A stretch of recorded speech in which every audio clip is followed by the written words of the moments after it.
तो वैशंपायन इसके लिए क्या सुंदर जवाब देते हैं। हरिवंशे पुराणे तु श्रुते च भरतोत्तम कायकम वाचिकम चैव मनसा समुपार्जितम। जवाब दिया, हे भरत शिरोमणि राजन, इस कथा के सुन लेने पर शरीर, वाणी और मन के द्वारा जो भी अपराध हुआ है वह सगरे पाप जल करके राख हो जाता है। संतान का जन्म ना होना, महात्मा वैशंपायन कहते हैं, यह भी किसी न किसी अपराध का कारण है।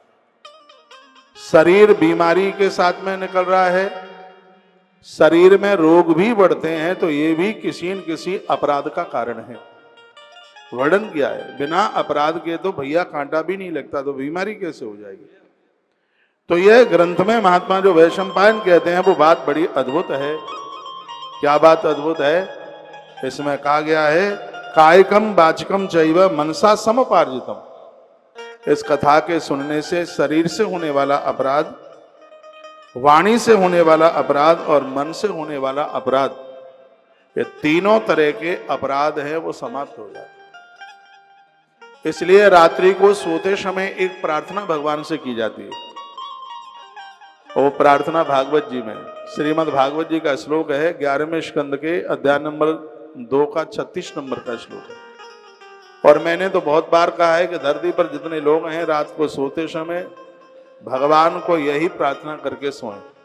कायेन वाचा मनसेन्द्रियर्वा बुद्ध्यात्मना वांशतस्व भावात् करोति यद यद सकलम परस्मै नारायणायेति समर्पयेत्। हे प्रभु, मन वचन और कर्म से मैंने जो भी कुछ किया है वो आपकी खुशी प्रसन्नता के लिए किया है।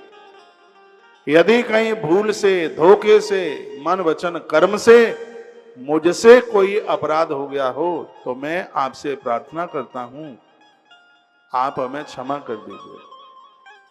तो अनजान में होने वाले अपराध देर नहीं लगती, तत्काल ही वो समाप्त हो जाता। इसलिए हमारे यहाँ हर पूजा पाठ में एक क्षमा पत्र है, क्षमा प्रार्थना है। पूजा के बाद में क्षमा की प्रार्थना की जाती है। तो प्रत्येक दिन के लिए भगवान सुखदेव ने ये बात कही है, अगर रात्रि को सो तो भगवान को कहो कि मन वचन कर्म से प्रभु हमसे जो भी कोई त्रुटि हुई है, हमसे जो भी कोई गलती हुई है, हम आपके चरणों में प्रार्थना करते हैं, भगवान हमें आप क्षमा कर दीजिए। कायेन वाचा मनसेन्द्रियर्वा, मन वचन कर्म इंद्रियों से जो भी कोई त्रुटि हुई। अब आप अपने आप को पूछिए, आप में ऐसे कितने लोग हैं जो रात्रि को ऐसी प्रार्थना करके सोते हैं? मुझे नहीं लगता। कथाएं तो बहुत सुनते हैं, कथाओं की क्या कमी है। टीवी में कथा, मोबाइल में कथा, नगरों में गांवों में कथा, लेकिन वो कथा बस इतनी सी बन गई है, जितनी देर के लिए बैठो कथा, बाद में कपड़े झड़झड़ा करके चले जाओ।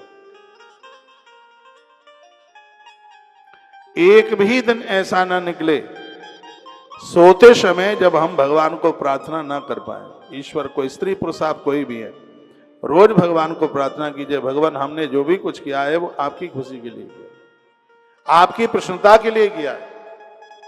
हमसे कोई त्रुटि, हमसे कोई गलती हो गई है तो भगवान आप कृपा कीजिएगा, हमें आप क्षमा कर दें, माफ कर दें। यहाँ हरवंश पुराण में भी यही बात कही जा रही है, कायकम वाचकम चैव मनसा समुपार्जितम।